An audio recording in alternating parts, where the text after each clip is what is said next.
Welcome to a brand new week. It's Happy Nation Sports Talk. We're up and rolling. He's Trevor Trowbridge. I'm Sean Stiers. Glad to have you with us here today. We've got plenty of Notre Dame football to talk about coming out of the win over Georgia Tech. We've got some comments from Marcus Freeman. I see Tom chiming in with some of the Navy talk. We're going to save the bulk of the Navy stuff for tomorrow.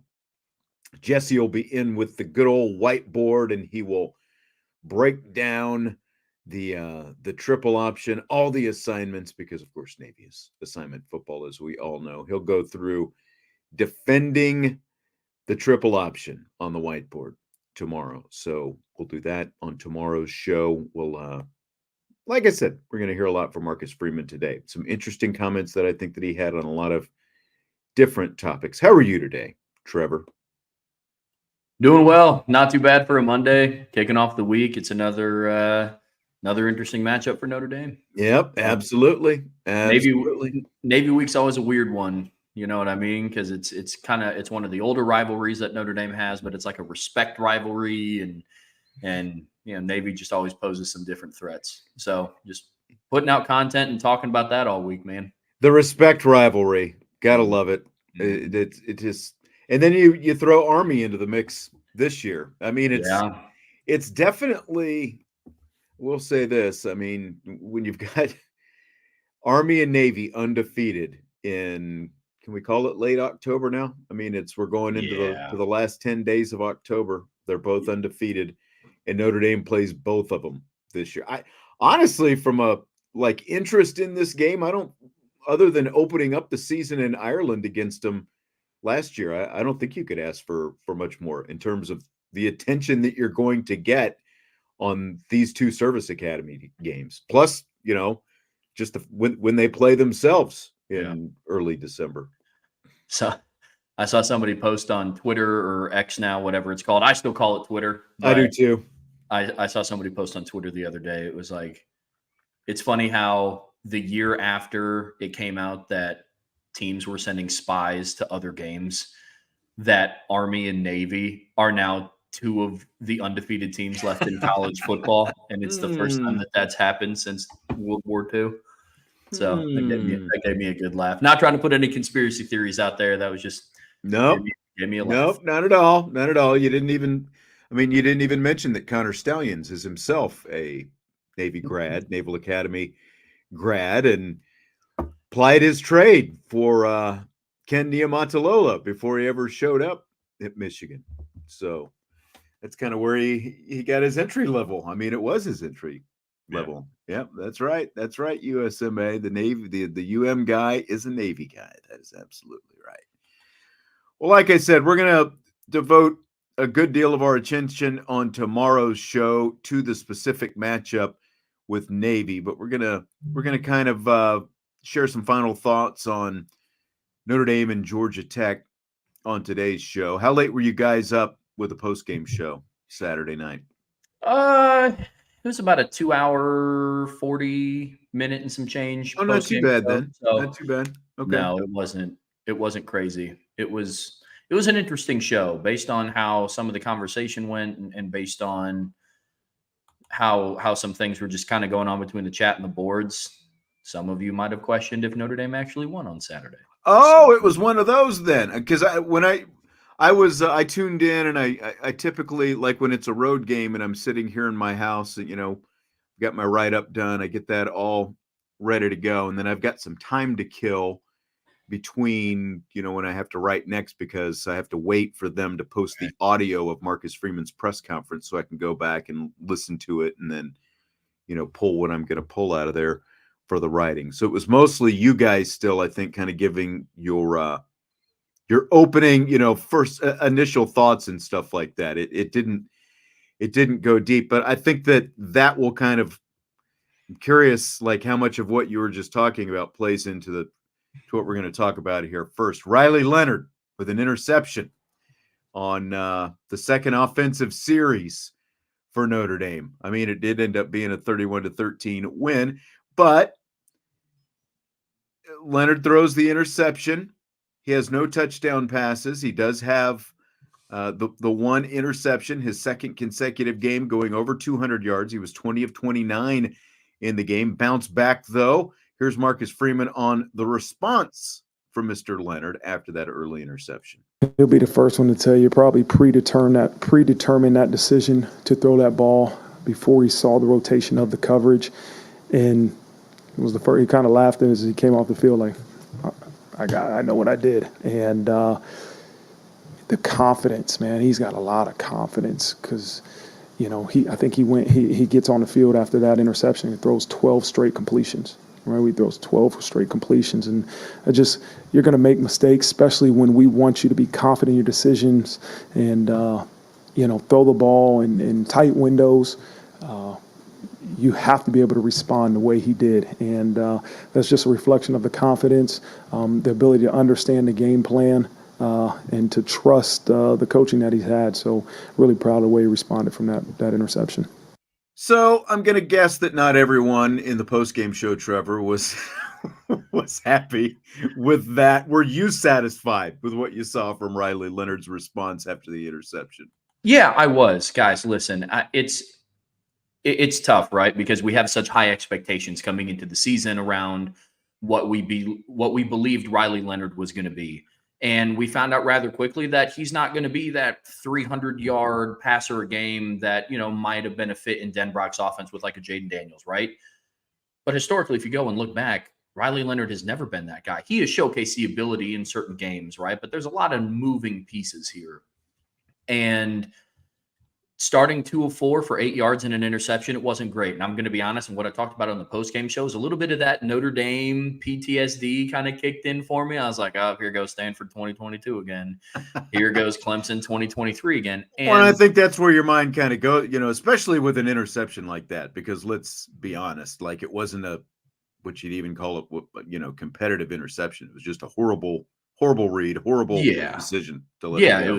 It was a bad read. It was a bad ball. He telegraphed the throw. He didn't check down on any other read. So there was a lot of issues there. And I think there's a lot to be said. I wrote an article about it on offensive takeaways around just the resiliency of what the offense looks like, right? Like to start 2 of 4 for 8 yards and a pick and then follow that up going 12 for 12, leading 2 scoring drives for 187 passing yards and 2 rushing touchdowns and 24 unanswered points. I think that there's no way you can look at that bulk stat and then come back and be like, well, he threw an interception though. So, so I'm very satisfied with how Riley Leonard responded after that, because it would have been very easy to kind of crumble under that pressure. I mean, it was a weird weekend of college football for quarterbacks all around. Jalen Milroe threw 2 interceptions and a pick. I mean, Carson Beck, Georgia won 30-15. And I was just looking at it. Carson Beck went 23 of 41 for 175 yards, 0 touchdowns, and 3 picks.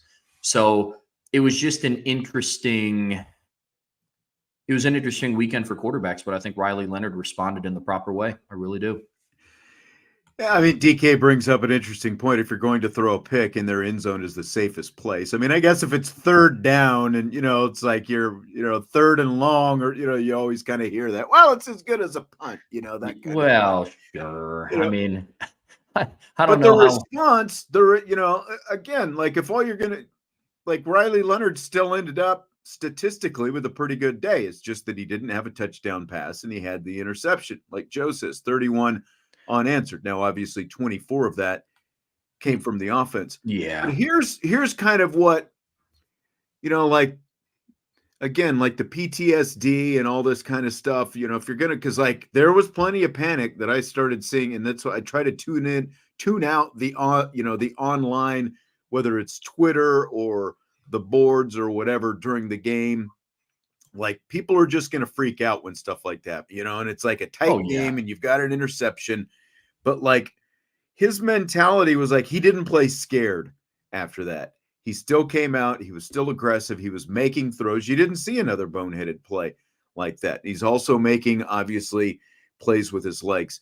Here's what's interesting about Riley Leonard, and for any of Riley Leonard's detractors who might happen to still kind of be out there. So his overall pass efficiency ranking ranks 72nd in the nation right now. Not great, obviously, roughly middle of the pack. But over the last 5 games, since the Northern Illinois game, his number is 147.9. Now, the number itself doesn't mean anything, but that would rank number 35 in the nation, tied with Cal McCord right now. 1 spot ahead of LSU's Garrett Nussmeier. 7 spots better than Carson Beck right now. McCord has only played in 6 games. So, like, again, it's like I'm taking off 2 games off the front. Like I'm saying, this is over the last 5 games for Riley Leonard. McCord, again, like if you're looking at the specific sample size, he's tied with Cal McCord, who only has 1 more game than the 5 games that we're looking at.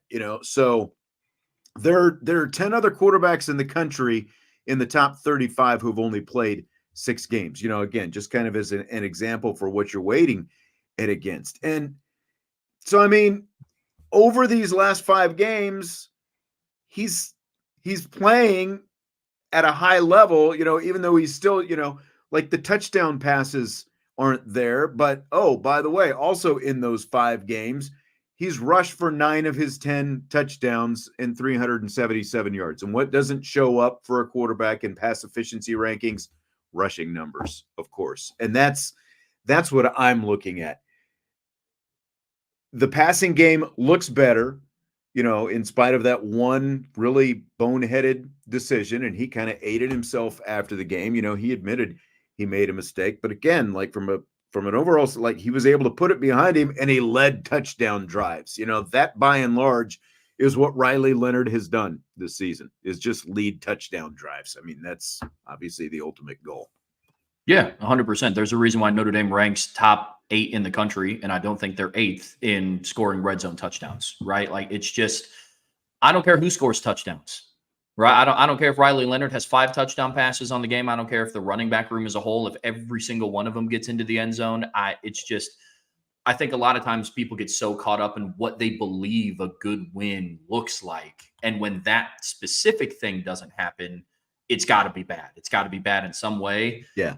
And I've been saying it since the start of the season. Riley Leonard is a guy where you have to pay attention to his total output, not just passing. And from a total output in that game, he had over 250 total yards of offense to himself and 2 touchdowns and went on a stretch of 12 straight completions. I'm going to be happy with that every Saturday. Yep, that's exactly right.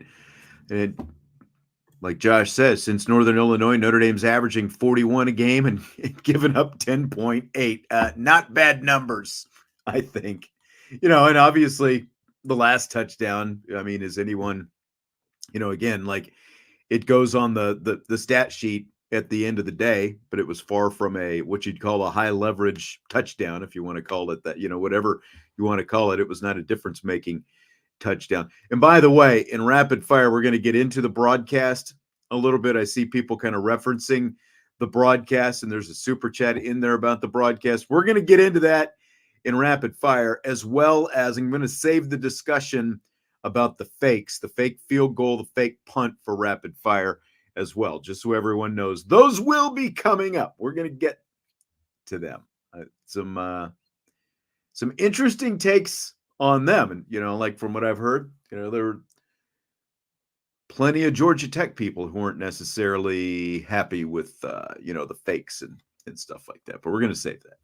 We're going to save that. Trevor rolling his eyes. So, I think the bigger picture, much less than Riley Leonard's interception, even though it did help contribute to this, they've fallen behind early in each of their last 4 games. And Freeman went into some detail on all the factors in that today. Yeah, I kind of went back and looked and said, okay, again, I'm a person that I like to evaluate the plays, but I wanted to take a look and say, okay, like what's been the issues? Offensively, we've actually done a really good job on our opening drives. I think I wrote down we're 57% scoring drive rate on the first drive, which is like 20th in college football. Offensively done a really good job. And then the 3 punts that we've had on the opening drive has resulted where the offense starts, I think, in the minus 37 or even farther back. But what we got to do is be better defensively. I think we're 57% in terms of the opposing team's offense scoring, which is, bottom quarter of college football. So we really got to be better there on that first drive. But again, what you're seeing as you go back and evaluate it is a lot of different things on that first drive that you probably haven't seen on film. You know, you got the same thing from Georgia Tech, some different looks, some different personnels that we hadn't seen. But the adjustments have been crazy. I think from the second through the fourth quarter, our defense is number one in college football in yards per play. And so it's a credit to the adjustments that they're making. But we got to continue to find ways to be better on that first series. Like, that's the area of improvement that we can really focus on. And special teams got to be better. We had a muff punt versus Miami, Ohio. We fumbled the opening kickoff return versus Louisville, which is detrimental to a team, you know. So, listen, I want to be number one in the country on the very first drive on all three phases, right? But you have to go back and evaluate, okay, what is it, you know, what play of the last game caused the outcome that we got. And that's what we got to continue to focus on and attack those plays. You know, if we can guarantee that every practice, if we went out and said, okay, it's opening drive of the game, let's make it competitive, that would get the result we want, we would do it. We've done that before, but we got to continue to just fix those plays, like fix the issues that come about in those opening drives. I thought it was interesting that in typical Marcus Freeman fashion, he wasn't going to, you know, point the finger at any one thing or one person specifically. But when he lumped in the defense into this conversation about falling behind, the number 5 scoring defense in the nation, by the way, I just had to laugh a little bit when you hear that. You know, it's one of those things that I can honestly respect. Like, Marcus Freeman has been a coach that throughout his tenure so far at Notre Dame has demanded excellence. And like, honestly, I love that answer. To your point, it is funny when you look at it from a macro view of like, you need the number 5 scoring defense in the country to play better on their first series. But it's one of those where you go back and you look and say, well, if you're better on your first series defensively, you don't, I mean, it's if you're giving up points before the other team and it's still the first quarter, I mean, it is a factor in there. And I appreciate that he brought up special teams. I appreciate that he highlighted things on offense that you have to do better. So, I mean, it would have been really easy for Freeman right now to dismiss, like, guys, we rattled off 31 straight points, 24 of them were offensively. We have the 5th ranked scoring defense. Like, what else do you want? And like, he knows that there need to be improvements because, you know, I know a lot of the discussion is, and now we are coming up on that time of year of, well, you can't let a team like a Navy or an Army with how they dominate time of possession just go down the field and score on their first drive, because who knows the next time the offense is going to touch the ball, right? Like, that's just, they eat the football. So I like the response, man. If I can sum it up in short, I do. Yeah, that yards per play from the second through fourth quarters, you know, like one of the top teams, and that's that stuck out to me as well. But, you know, but again, it's like, what's going on in the first quarter? You know, like, why is this such an issue for the offense to get going in the first quarter? Because they do tend to start very slowly.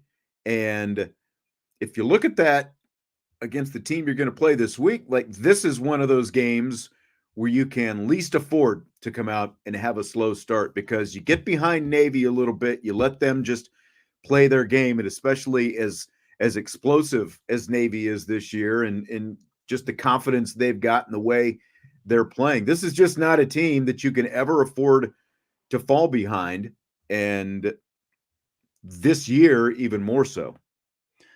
Yeah, I agree. I mean, that's always the biggest key to victory when you're playing Navy, right? Is every offensive possession is valuable. You can't be going 3 and out in most offensive situations. And now even more so, it's highlighted against a team like Navy, to where you might not see the football for 7 minutes, right? So it's offensive efficiency. A fast start is going to be imperative this week, and also a defensive fast start too. You don't want your offense just marinating on the sideline and not getting the ball for the first time in the game when there's 9 minutes left on the clock in the first quarter, right? So if anything, as weird as it sounds, like the offense the last couple weeks has had Georgia Tech. There were some minor hiccups, but Notre Dame still put points on the board or did Notre Dame score in the first quarter this week? I don't remember. I'll have to go back and look at the box score. First quarter? Yeah. Hang on just a second. Because I know they punted their first drive and it was an interception on the trying to remember. No, they scored. They took possession. Basically, Georgia Tech scored as the first quarter was ending. And so Notre Dame's first scoring drive started at the beginning of the second quarter. Yeah. Okay. Right. I thought so. So yeah. Georgia Tech Notre Dame scored 2 touchdowns in the second quarter. Yeah. Yeah, there was a hiccup in the Georgia Tech game, but against Louisville, Notre Dame rattled off 21 points in the first quarter. Against Miami of Ohio, I think they scored. No, they did score on the first possession against Miami of Ohio. They scored on the first possession against Purdue. They even scored on the first possession against Northern Illinois. There was just nothing in between that and at the end of the third quarter, I believe. But Notre Dame's offense has been inconsistent when it attempts to start fast, but Notre Dame's defense, honestly, the last couple games has started out relatively slow. Now, after the first possession or two, nothing. Opposing offenses can hardly get the ball across the 50-yard line after that point. Right. So they just go into lockdown. Yeah. Now again, it's going to be different this week because it's a completely different kind of defense. Completely different kind of offense, I should say, obviously with the triple option and the fact that they do have some wrinkles. They can throw the ball a little bit. I will be curious. This will be Al Golden's third time going up against it, kind of what that means. I wanted to go ahead and bring up the offensive line. Brent is asking about offensive line, and he says the left side of the O-line in pass pro is atrocious. It's interesting that Anthony Knapp had his best pass block grade of the season, and it wasn't even close, of 86.3 from Pro Football Focus in this game. He had another bad holding call, and part of that, is attributable to his deficiencies as a pass protector. It seems like every game you can kind of count on him for a holding call at this point. What do you think? I thought the offensive line played solid. It was not spectacular. What did you think of what you saw from the offensive line Saturday? Yeah, the offensive line is an interesting topic of discussion because if you go and you look at the Pro Football Focus grades, and I think every offensive lineman graded above a 70% or a 69% per Pro Football Focus in pass blocking grades. The run blocking grades were not good. The run blocking grades, I think the highest was somewhere in the low 60s. Yeah. And that's what I would say. I felt like the run blocking was much worse than the pass blocking specific to Georgia Tech, Saturday against Georgia Tech. So the pass blocking grades are weird because I like to look at numbers and stats like that with a little bit of context, right? Because on one hand, yes, it's really good that on paper, Notre Dame allowed 0 hits on the quarterback, 0 sacks, and then I think 4 hurries or something like that. So on paper, it was a good day, but Georgia ranks 116th in the country in getting after the quarterback. Mm-hmm. So it's like they had a good game, but I don't know how much substance there is there. I will say Anthony Knapp was not my issue on Saturday. I think for the most part, I think he did a relatively good job. The interior of the offensive line had a tough time with Zeke Biggers, the defensive tackle for Georgia Tech. That was rough. Riley was getting pressured a lot right up the middle in the A gap. So I think that needs a little bit of correcting. Now, Georgia Tech does have a really big defensive line, I will say, but it was, I think on the pass blocking side specifically, I think the numbers are inflated a little bit based on the opponent, but by no means is that me saying, well, they still suck. It's not that at all. It's just, it's interesting when you look at it with a little bit of context. That's all I'm saying. Yeah. And again, if you spin it forward to Navy, they're just, I think from a pass protection standpoint, Notre Dame should probably be all right in this game, but where Navy's defensive front always plays pretty well, really on either side of the line of scrimmage is just that, they're obviously always going to be undersized, but they just play with such tenacity, like can Notre Dame sort of match that fire that they're going to see from those Navy guys on the other side of the line of scrimmage. And I think that that's going to be a really big challenge for Notre Dame's offensive line in this game this week. All right, special teams. Marcus Freeman particularly happy with what he saw from special teams against the Yellow Jackets. I mean, with good reason. It was probably the best overall performance by our special team. I think we faked the field goal, faked the punt, blocked the field goal. I think had 2 kickoffs, tackles inside the 20, and then we recovered an onside kick. And so, a couple of those fakes were things that we prepared for. The punt was a fake we prepared for a couple of weeks. We were looking for a chance to steal a possession. We knew we were going to be limited into the possessions offensively. But the preparation, the confidence that was earned from me in practice to call them and to say, let's do it. It comes from the way we executed in practice and what we saw on film. But it was good to see our special teams group really perform at a high level and have some impact plays. We got to be more consistent at punter. There's room to grow, and I'm going to focus on those things. We got to be more consistent at punter. We will. All right, so there's Freeman on the special teams. I mean, they've had some ups and downs, but does it feel like this special teams is kind of starting to fire on some different cylinders right now, Trevor? Yeah, I think they're playing more complete games as a whole because throughout the season, you kind of would sit back and you would look and say, oh, man, well, field goal kicking was good today, but the punt returning wasn't great and kick coverage wasn't great. And then in other games, it was, kick coverage was pretty good, but kicking was fine, things like that. And I think this is one of their most complete games as a unit. One play that doesn't get talked about a lot is Max Hurlman on a punt return. It was like a low line drive punt from Georgia Tech. And he ran up and fielded it. And if he didn't, that ball was going to roll inside of the 5-yard line.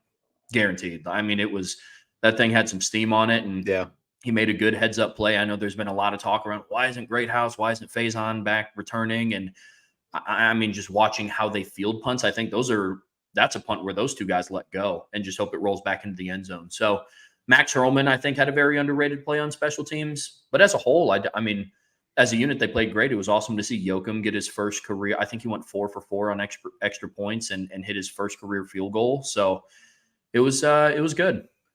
Yeah, and I mean, you go back to the Stanford game. You had another blocked field goal last week. Bryce Young with the blocked field goal. Now, obviously, Leonard Moore's play looks better. When he makes that tackle for loss, it took Georgia Tech botching the snap, to help him out, but you still made the play on it. And I think the fake field goals are kind of, the icing on the cake. He's right though, man. I continue to be baffled by what's going on with James Rendell. I don't understand. At some point, and we talked about this in the post-game show, at some point Notre Dame is going to play a game where it will be like a battle of field position type of game. I don't know when that's going to be. It could be this Saturday. It could be against USC. It could be in the playoffs. I don't know. You have to be able to pin a team inside of their own 20 when you're punting from your 40. You have to be able to do that. And I'm not saying it has to be perfect every single time, but there's a big difference between landing it on the 19-yard line and landing it with backspin on the 26. Mm-hmm. So it's just, is it nitpicky? Sure. But is it something that is going to become a factor at some point this season? I do believe so. Got to get punting figured out because it was weird. Even before that in a game, in the Georgia Tech game, he had a punt that went for 50 yards in the air. So it's interesting. No, I know. And, again, we got to watch him early in camp. We didn't really get to see a whole lot of it after that. But this guy just he just seemed, because the thing that you're talking about, punting from your own 40, being able to drop him down, he was just dropping these things with precision on day one of camp when we had never seen him before. And he has none of that right now. He has none of the high booming kick, the way it comes down. None of that stuff looks like the guy that we saw. And I know they talked after a couple of games about simplifying things for him, not asking him to do too much. It's just it just feels like there's a lot of overthinking maybe going on with the punting.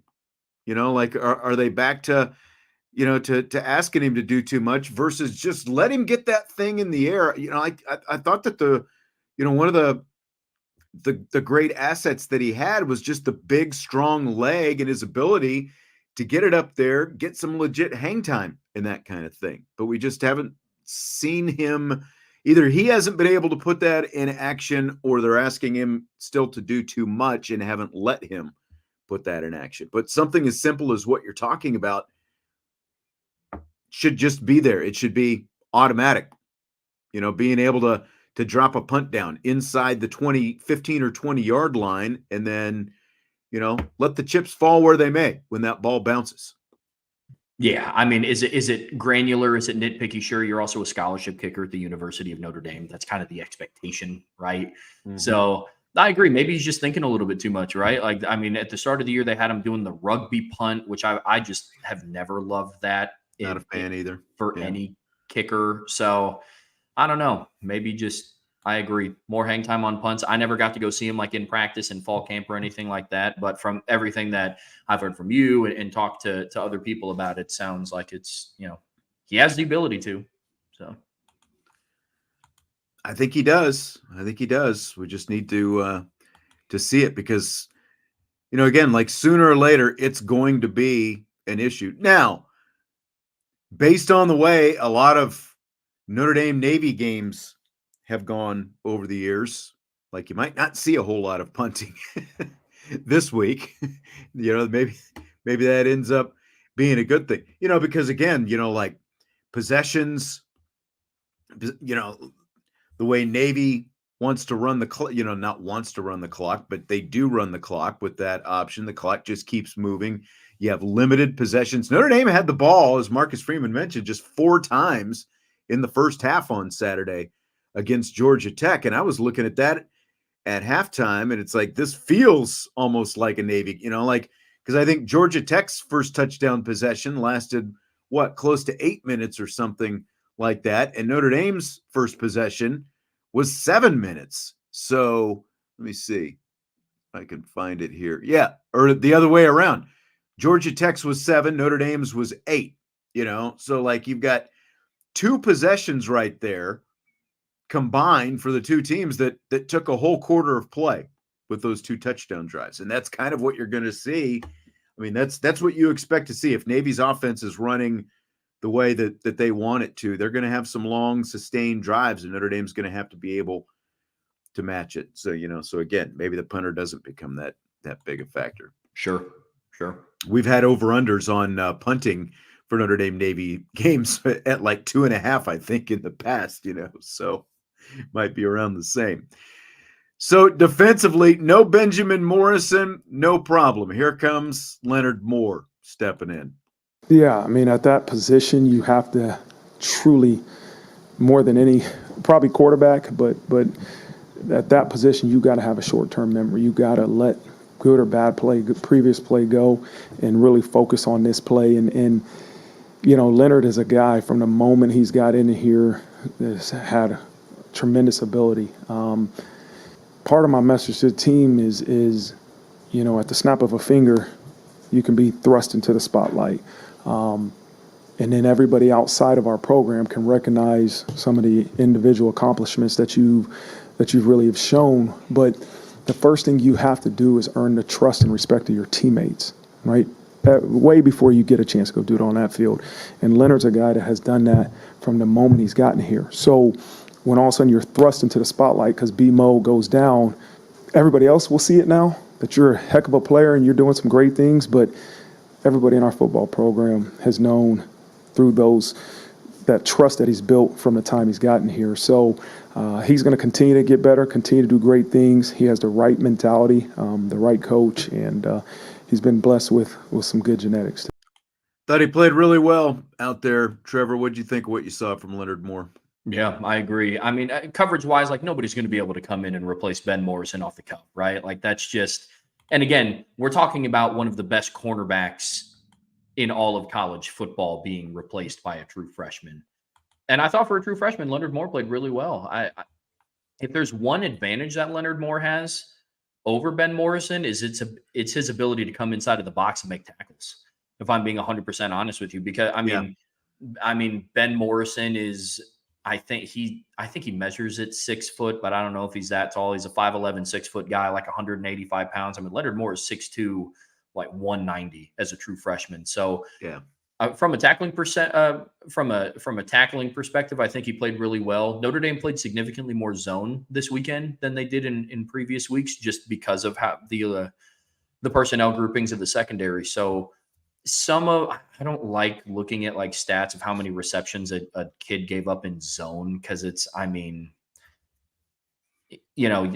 It's zone. I mean, yeah. It's like what a receiver runs a 5-yard hitch, and if like I'm the corner that's 8 yards away from him, then like I gave up the reception. So, you look at it with a little bit of context. I thought he played great. And on some of the shots where they try to test him deep down the field, I thought he played it really well. Yeah. And I mean, you knew they were going to throw the ball his way at least a little bit. They did. And he did a really good job, especially as the game went on. But you're absolutely right. I mean, the guy ends up with 7 tackles, and like it's hard to complain when a cornerback is your second leading tackler in a game. And he's made 2 starts and he's had 7 tackles in each game. Like it's pretty uncommon for a corner to kind of have that kind of desire to, right. that want to tackle, because most guys are just, kind of worried about the coverage and that's about it. And like Connor said, he was awesome in the run game. He absolutely was. So another comment here from Marcus Freeman. The Irish, of course, are on fall break this week. When I went over to the press conference this afternoon, the parking lot was half empty. They're in front of Purcell Pavilion. And I was like, oh, yeah, fall break. I forgot about that. Not used to that. But that means that they don't have the 20-hour rule for the practice week for the players. They're limited to 20 hours during normal class time, but so that's going to look a little bit different this week. Yeah, you can't practice them for 40 hours now because they don't have school, but you can utilize some of that off time for maybe non-physical preparation, right? And so the ability to have our guys watch an extra film, the ability to get some walkthroughs in are going to be crucial. The physical aspect is the physical aspect. We have to make decisions in our plan to make sure we're ready to go on Saturday. There is some consistency in terms of the physical preparation, but the ability to have them in for more meetings, the ability to have player-led meetings sometimes is something that we have to take advantage of, and we will. Feels like, maybe, with that extra time, just some different importance when you're preparing to face the triple, specifically to the defensive, side of the ball, like that can potentially, and even if it's not even just film time or, practice time / tackling and that kind of thing, just, getting those guys up to speed, with their assignments and those kind of things, and looking at some specific things that each guy will be responsible for. Yeah, I think it comes at a really good time, right? I mean, you're going and playing a very complex offense that they do things really well that your defense historically throughout the year has been inconsistent in trying to stop, with pre-snap motion and stopping the run inside, and which has gotten better in previous weeks, but it's still one of those things where it's something you're going to have to look out for. So, I mean, Navy is a really explosive offense. They have multiple offensive categories where they rank inside of the top 5 in the country.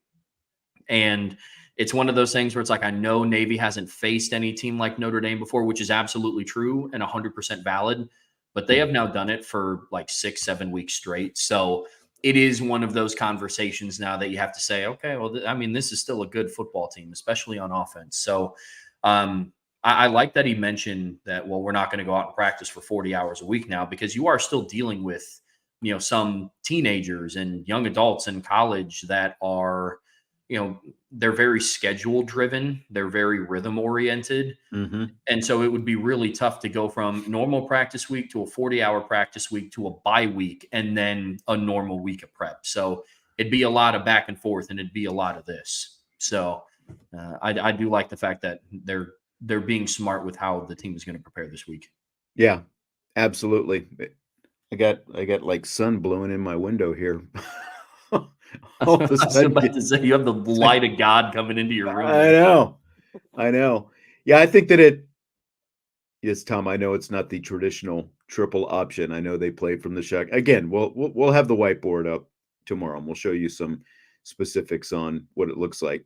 It might not be the traditional triple option, but it is still triple option principles, and it is still predominantly assignment football, so like that's going to be a big part of it, but again, to Tom's point, the fact that it's not traditional triple option affords these guys maybe, an extra half hour to an hour a day to be in the film room, like with their position groups, and go over some of the extra stuff that are, not quite a year and a half later, but 14 months later, whatever it is, going on 15 months later than what they saw Navy last year when they opened up the season. There is a big difference in facing Navy in week 1 versus the middle of the season, to your point, Trevor, about the fact that these guys have been doing it now for 7 weeks. Like, Navy has a different confidence to them when they're playing at an elite level like they are, versus Notre Dame has an entire offseason to look at basically everything they were going to do. They're also year 2 with a new head coach.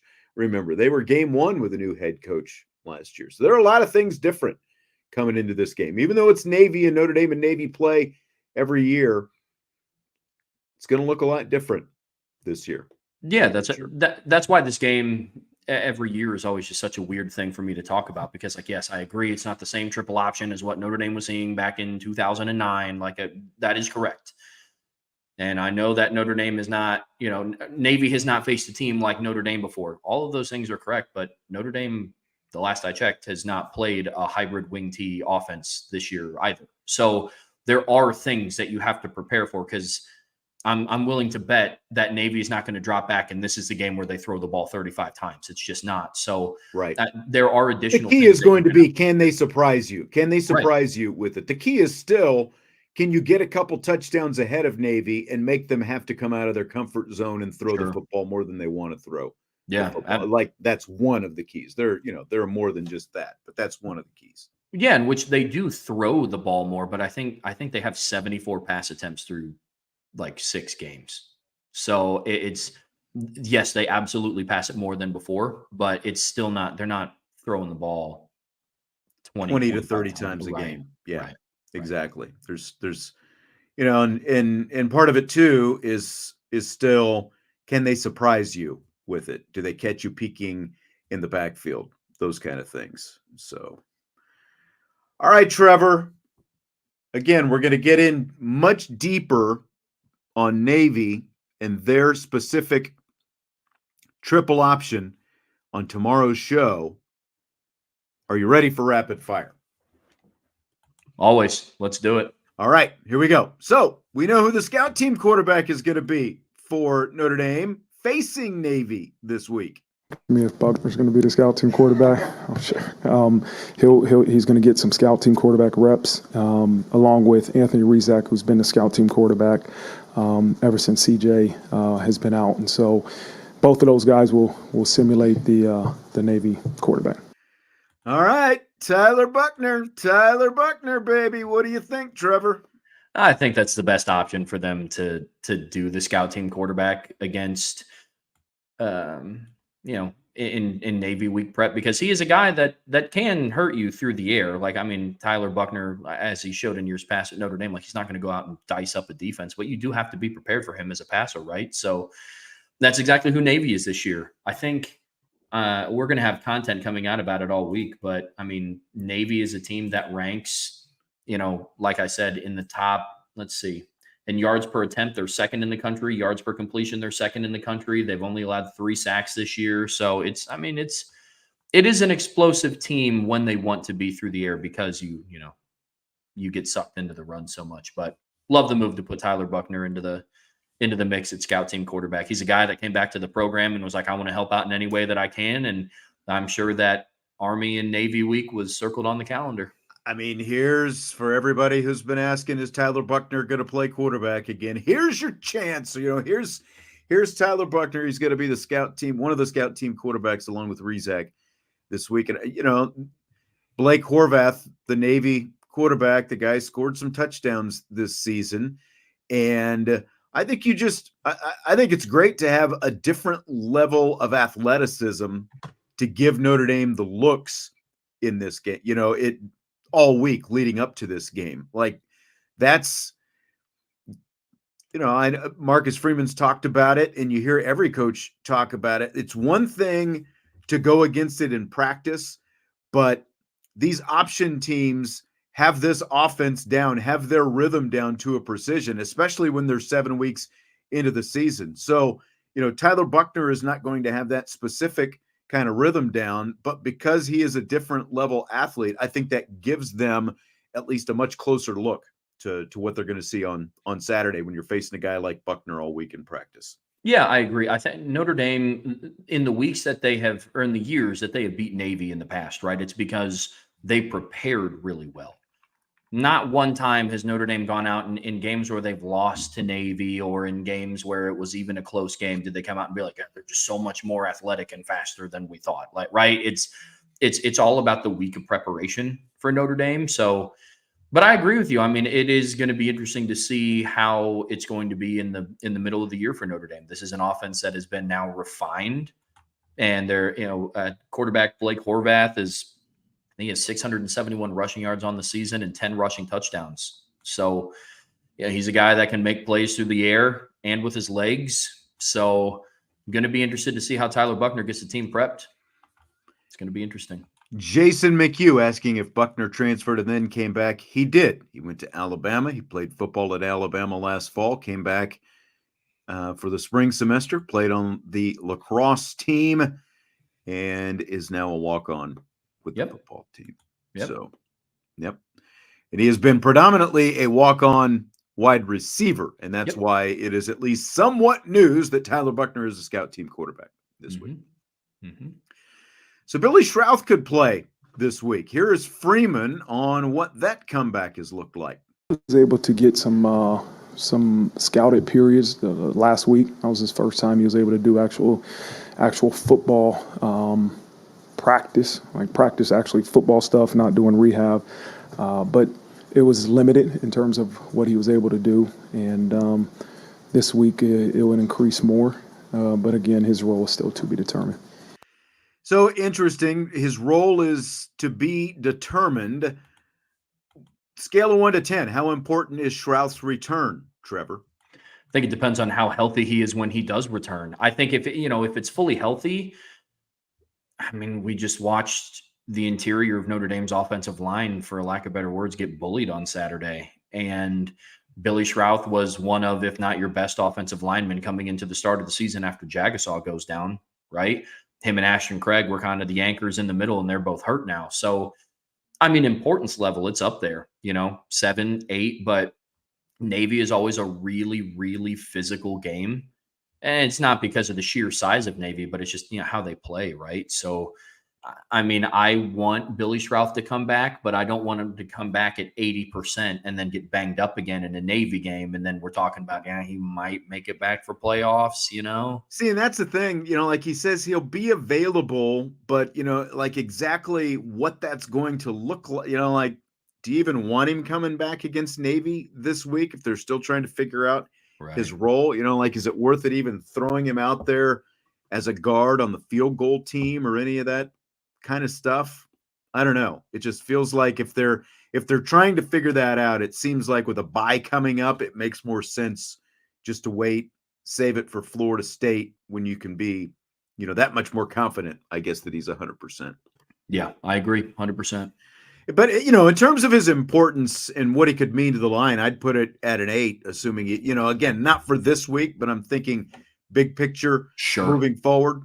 Absolutely. Like, somewhere around an 8 to have a guy who, you still need some more physicality on that offensive line, especially in the running game. I do think that's an area where they can obviously continue to be better. And, Stephen, we were mentioning this earlier, Navy very physical at the line of scrimmage. Your memory does serve you correct on that. And that's why it's like, I'd be a little hesitant, I think, in bringing in a guy who's coming back from an ankle injury like that. Yeah, it's not as physical as it has been in previous years. Now that there's like different rules instilled around like cut blocks and going at a player's knees, and because Navy would do that routinely, not for the sake of being dirty. It's just, they were going up against, when they would play Notre Dame, guards who were 6'6", 330, and their biggest defensive tackle is 6 foot 285, right? So they did it out of necessity, and now the rules have kind of changed a little bit. So it's not as physical, but I say that very lightly. It is still a very physical football game. So you may have heard, we had this super chat from Cobras Only. He said, breaking, per ESPN, Notre Dame has a 63% chance to make the college football playoff. Fill in the blank. ESPN's prolonged emphasis on Notre Dame's potential college football playoff selection during their broadcast Saturday was blank. Overkilled, overdone, redundant, ridiculous. Look, I understand that it's on ESPN, so like every game that's on, they're hammering playoff implications and what it means, but those numbers are seared into my brain. 63% for Notre Dame. 63%. It's 63% if Notre Dame beats Georgia Tech. It drops down to a 20%, which will be their lowest, and except for when they lost to Northern Illinois, and then their playoff chances dropped down to a 23%. But after they beat Texas A&M in College Station, it was at 71%. It's been steadily climbing ever since. So it's just, it got carried away, but I get it. I think we're 3 weeks away now from the first playoff poll coming out. So they're just really pushing this, in case anybody forgot, in the middle of week 8, it's expanded playoffs this year, guys. So just in case people need the reminder. It was beyond annoying, though. Like, it's one thing, and like they just came in hot with it too. Putting that 63% and the 20% if they had lost and all that stuff up there. They just kept beating it and beating it and beating it. And it's like, okay, we get it, and like I know Louis Riddick talks predominantly NFL stuff, but like, he works with Ryan Clark. I don't know how closely he works with Ryan Clark, but they both work at ESPN. Could you have picked Ryan Clark's brain a little bit, to find out a little something about Notre Dame? Because it just felt like neither one of those guys really had very much prepared, in terms of this team and what they knew about this team. They just, anytime something happened, they wanted to just go back and beat this horse again about college football playoff chances. It just seemed really odd. It's like, feel free to talk about the actual game that's going on in front of you. It seemed really odd that was, like you talk about narratives, that was obviously the predominant narrative of that game. For whatever reason, they decided to go that way. Well, it was weird. They were talking, like, the way the commentary was going in the game, they were making it sound like Notre Dame was winning 56-0. And like, that just wasn't, like, there was still a football game going on. Now, was it close? Was it that competitive? No, Notre Dame had just got done rattling off like 24 straight points. So like, I get it. I will say, to Lou Riddick's credit, the play-by-play announcer, and I forgot his name. Bob Wischusen. Thank you. And Bob was, he kept bringing up like, well, Notre Dame could find that, like, if the group of 5 team goes undefeated and we don't know what happens in the Big Ten, even if Notre Dame runs the table, they could be looking at being that 13th team on the outside looking in. And Lou Riddick getting was left like, out. Yeah. And Lou Riddick was like, no, like, it would have to be just the picture perfect scenario for the Big Ten for that to even remotely happen. And even then, you're not going to leave a Notre Dame team out. I know we're going to talk. Yeah. And again, like this is mid to late October. Like a month from now, maybe this makes more sense to, for so much of this playoff talk to be taking over a broadcast like that. A month from now, it's a completely different conversation. But now you're at the midway point of the season. It just felt like way too much, way too overboard for where we are on the schedule right now. Because like you said, I mean, and to me, it just kind of, I guess I was surprised at just how much, fans just kind of laughed at it and made fun of it, rather than like, I don't think they got the reaction they were looking for in this whole thing. No, I think they were just trying to stir up like, well, what if Notre Dame can't make the play? Like, look, if Notre Dame runs the table, they're in the playoffs. Like, it's just that simple based on what the schedule looks like for the teams above them too. I mean, Alabama's now on the outside looking in for the playoffs. They have 2 losses and still have to play an LSU team that's ranked ahead of them. They have to play an Auburn team that just took Missouri down to the wire. Not saying that Auburn's a world beater, but I mean, outside of the Georgia game, Alabama hasn't looked like world beaters. So like, there's a lot that has to go into the rest of this season. I mean, Ohio State still has to play Penn State. There's a lot of games left to be. But I mean, at this point, now you have to have the conversation. Ohio State still has to play IU. So, it's going to be interesting how the rest of the season unfolds, man. And that's the thing. There's still a lot to, like Army and Navy, both undefeated right now. Well, there's no way both of them are going to be undefeated at the end of the season. There's a chance one of them could be undefeated at the end of the season, but they've got to play each other, maybe even twice. You know what I'm saying? So like, there's just still so much. There's half a season still to play out. Oh yeah. So that's why I just very premature, I thought. But it didn't just stop with the overabundance of college football playoff talk. They also, Wischusen and Riddick, inferred, maybe even more than inferred, insinuated that part of Marcus Freeman's decision-making process for those fakes was style points for the college football playoff committee. And Marcus Freeman talked today during his press conference about going for it on 4th down. The fake field goal, the fake punt when they were up by 17 points in the 4th quarter. No, it was just, at that moment, when I think you're talking about the fake punt and the fake field goals. Like at that moment, I felt like that was the right decision. Really, regardless of the score at that point, it was like we want to steal possession. We're in a position where we can't go for the field goal. I really don't want to punt in this situation. If we can fake it here and they give us the look, let's do it. And that's why we called it. I felt good about that play at that moment. Again, I tell our players all the time, like, the future's uncertain. So why spend time worrying about making a decision today about what the committee or somebody else is going to think? I just felt like in that moment, that's what we needed to do, and that's why we called it. He talked a little bit about it after the game as well, about stealing possessions and Georgia Tech, with time of possession, the way they can control the clock. And, again, they had a 7-minute touchdown drive the first time they scored a touchdown. So do you buy or sell any of the fakes being influenced by Marcus Freeman's desire for style points with the playoff committee as they surmise? No, I don't think it's style points. Like, look at this from a macro view, right? Like, if the committee's like, well, I don't know if Notre Dame should make the playoffs this year, guys. They ran a fake punt and a fake field goal against Georgia Tech.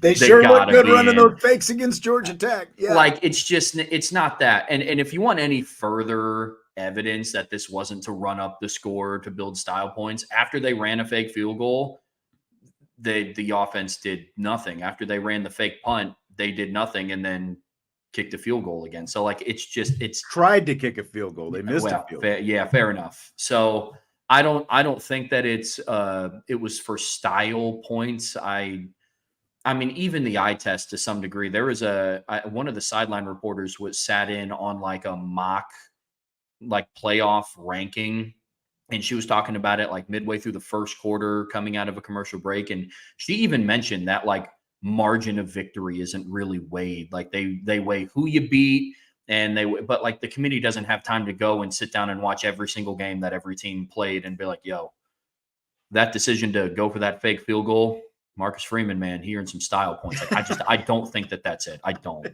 It's just, again, it's ridiculous to even think that would cross a head coach's mind in that situation, because it was still like the fake punt was still relatively early in the fourth quarter when that happened, and they're up by 17. Because, the other side of this is also, and we can get to this in a second, like Georgia Tech people being, some being incensed just at the idea that Notre Dame did fake. Let's remember it was a 17-point game at the time of these fakes, but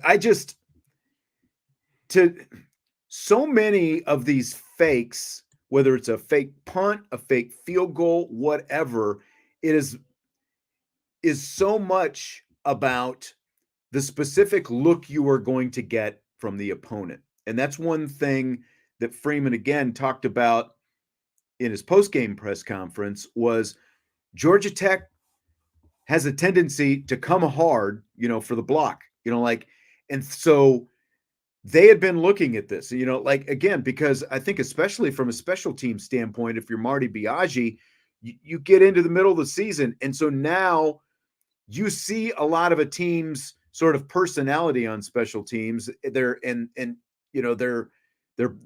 personality, their tendencies start to come out, and you go, okay, they're going to do this. What can we do against this look? And they got the look that, that they had been practicing for.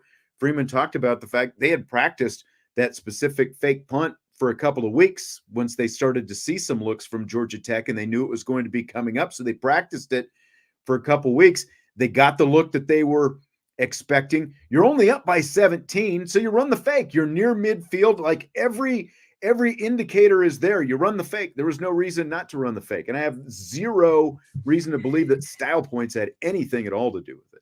Well, if it comes down to a point where Notre Dame has to run a fake punt at some point during the game, I now have confidence that they have executed one in a live game. You know how mad fans would be if Notre Dame tried a fake punt in a crucial spot in the game, and Marcus Freeman's answer was, "I mean, we tried it in practice." You know what I mean? Like it's just, right.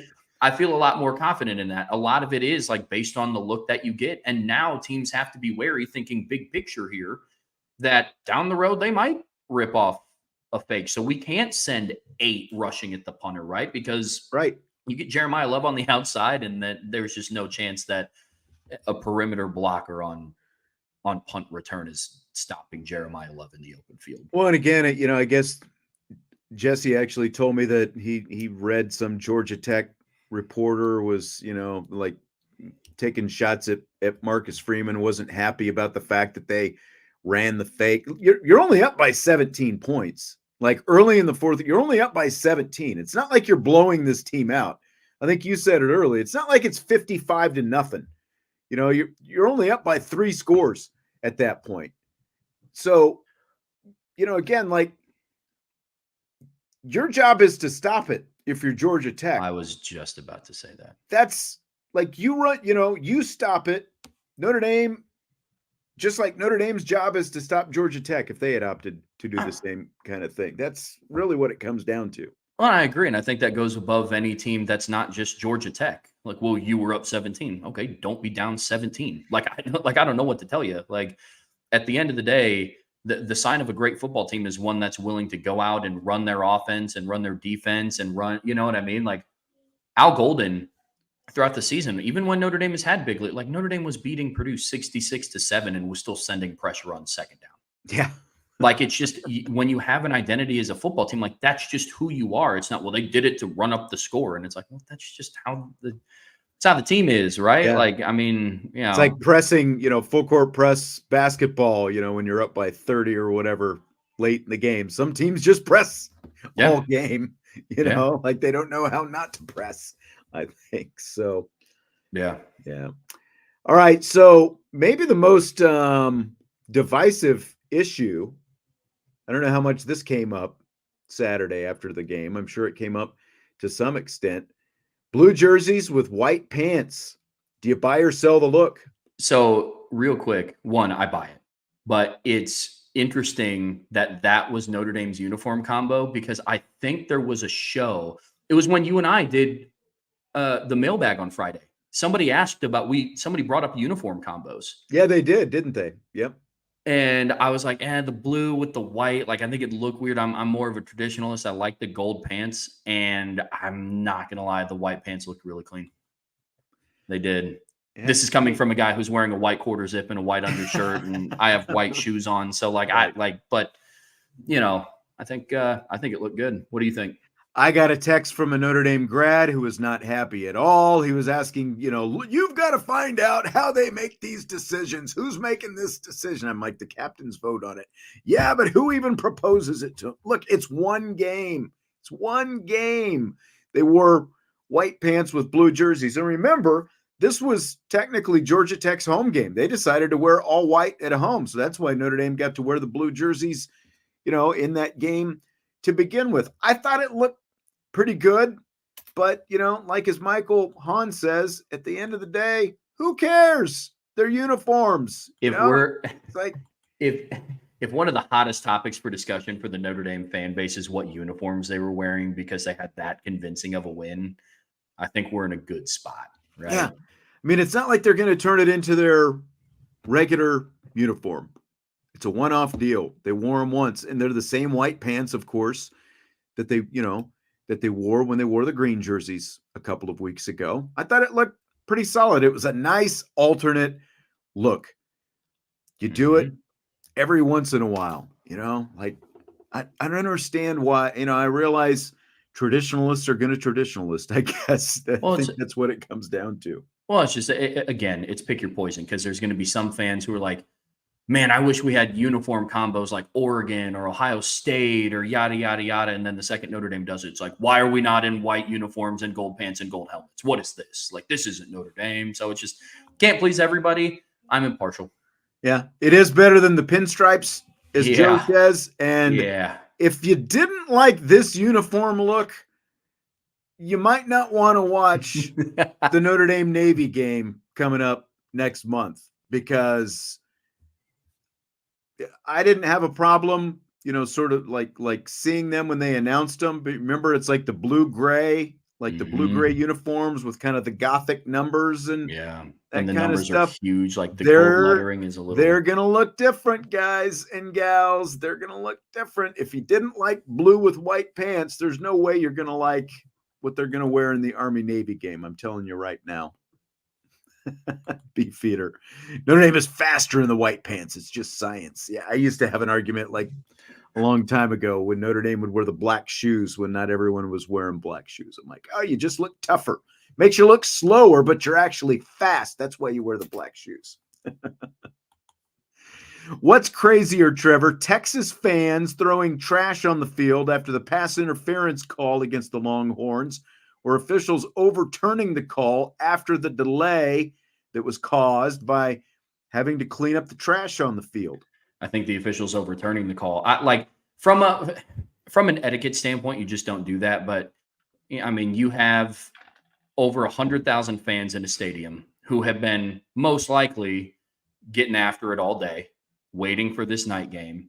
There is a horrible call, but I think it's even crazier to reverse the call because it just kind of, it's not a good look. Because I will say, at least it was like the right call, like on the field was overturning the call. They got the call right. Right. Yeah. But the way that it looked is now like, all right, well, I guess if the home crowd just throws a big enough temper tantrum, then we'll overturn the call. Yeah, like what are you incentivizing here? Now Texas is going to have to pay a $250,000 fine, justifiably so, for it. But I heard Ross Dellinger from Yahoo Sports, he was at the game and he recounted the whole thing. They had spotted the ball for play, like after the pass interference call. So Georgia was going to have the ball. They had spotted it And then, of course, the trash starts being thrown out on the field. So they've got to stop everything down. So at that point, the official who threw the flag goes over to the Texas sideline, and he's getting an earful from Steve Sarkisian. And, of course, just like at a Notre Dame home game with the big video monitor, they showed that replay over and over and over again inside the stadium, which, of course, they didn't tell you on the TV broadcast. They're showing that over and over and over. And so while they're cleaning up trash, this official leaves Sarkisian. He goes back over to the other officials, and they change the call. I mean, it's great that they actually got the call right, but they never would have had the time to do it if the trash wasn't thrown on the field and they had to delay play like that. Yeah. Yeah, I agree. It was a bad look overall. It's a bad look for the etiquette of Texas's fan base in the stadium. It's a bad look for the officials. Look, I'm happy that they ended up making the right call. But at some point, when you're a ref, there's just calls that you're going to miss, whether home teams like it or not. And I mean, look, guys, we're Notre Dame fans. We've seen blown calls all the time. We've seen calls that go in favor of Notre Dame. We've seen calls that go in favor of other teams. And it doesn't correct it when you just fix it way after the fact because, it was a bad look. No, absolutely. Like Steven says, they look up at the scoreboard and they see the replay, but you're not supposed to do that in terms of that's not supposed to, you can't change a call because of that. That's a rule. It's not just you're not supposed to, that's an actual rule that you can't do that. It's, you make the call. And if you want a conference, one guy sees things differently than you saw, that's fine. But the replay monitor is not allowed to influence how you call a play. So, well, yeah, I mean, but again, the home stadium, it's at Texas, so of course they're going to play it over and over and over again. Again, just like they do at Notre Dame, and a lot of times you do feel, I have felt like if they put that up on the video board, they haven't changed the call at Notre Dame Stadium, but I do feel like maybe within a play or two, you see kind of a makeup call sometimes, if it's obvious that the officials got it wrong, you'll see a makeup call, kind of go the other way. Yeah, it's kind of that game within the game kind of thing. So I was at the Tennessee State game last year, and it was when Devin Ford was returning a kickoff, clear targeting. He fumbled the ball. Tennessee State got the ball inside of the red zone, and they didn't call targeting, and after it was overturned, the video board played the video of Devin Ford just getting, crown of the helmet, everything, definition of targeting. Yep. I think they replayed it 6 or 7 times. Crowd was fired up. Then they blocked the field goal, and it was awesome. So who cares? But it was, it was. And it was cool. Never a game again after that. Yeah. Sure wasn't. Sure wasn't. I'm going to slip one more question in here. Monday Night Football, of course, tonight. Chargers Cardinals is going to be the first ever Monday Night Football game available. You guessed it, streaming only. What do you think? Now this is a Monday night doubleheader, so you got Ravens Buccaneers as well. But what do you think about Monday Night Football streaming only on the old ESPN platform?